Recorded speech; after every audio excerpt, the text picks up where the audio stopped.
കൗതുകത്തിന്റെ കലവറയാണ് സമുദ്രാന്തർഭാഗം. വിവിധ തരത്തിലുള്ള ആകൃതിയിലും വലുപ്പത്തിലുമുള്ള മത്സ്യ ജീവിവർഗങ്ങളാൽ സമ്പന്നമായ സമുദ്രാന്തർഭാഗത്തെ പ്രധാന ആകർഷണങ്ങളിലൊന്നാണ് പഫർഫിഷ് എന്ന ഇത്തിരിക്കുഞ്ഞൻ മത്സ്യം.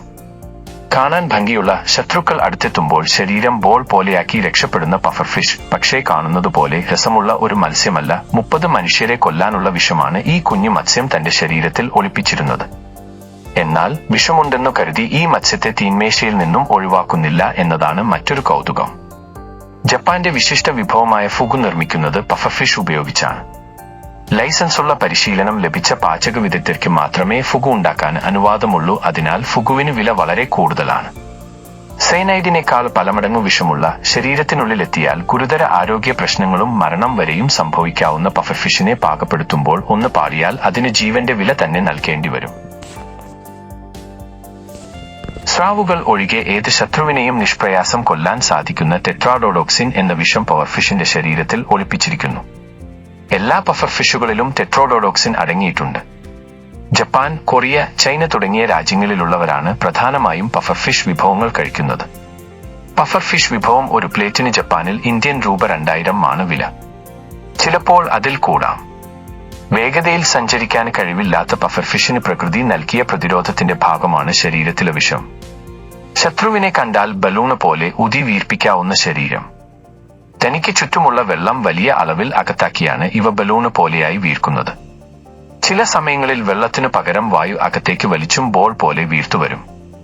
ഇത്തരത്തിൽ വലുതാവുന്ന പഫർഫിഷിനെ ഭക്ഷിക്കുന്ന വലിയ മീനുകൾ വലിയ ബുദ്ധിമുട്ടുകൾ അനുഭവിക്കേണ്ടി വരും. ചിലപ്പോൾ മരണം വരെ സംഭവിച്ചെന്നും വരാം. 120-ൽ പരം ഇനം പഫർഫിഷുകളെ സമുദ്രാന്തർഭാഗത്തു നിന്നും കണ്ടെത്തിയിട്ടുണ്ട്. ഇതിൽ കടലിൽ ജീവിക്കുന്നതും ശുദ്ധജലത്തിൽ ജീവിക്കുന്നതുമായ പഫർഫിഷുകളുണ്ട്. എന്നാൽ എല്ലാ വകഭേദങ്ങളിലും മാരകമായ വിഷമുണ്ട്. പഫർഫിഷിനെ മുറിക്കുന്നതിൽ വരുന്ന ചെറിയ പിഴവ് പോലും ദുരന്തത്തിന് കാരണമാകും. ഇത്തരത്തിൽ നിരവധി അപകടങ്ങൾ റിപ്പോർട്ട് ചെയ്തിട്ടുണ്ടെങ്കിലും ഇവ കൊണ്ട് ഉണ്ടാക്കുന്ന വിഭവം കഴിക്കാൻ ഇന്നും വമ്പിച്ച തിരക്കാണ്. നട്ടെല്ലുള്ള ജീവികളിൽ ഏറ്റവും വിഷമുള്ളവയുടെ കൂട്ടത്തിലാണ് ഇവയെ ഉൾപ്പെടുത്തിയിരിക്കുന്നത്.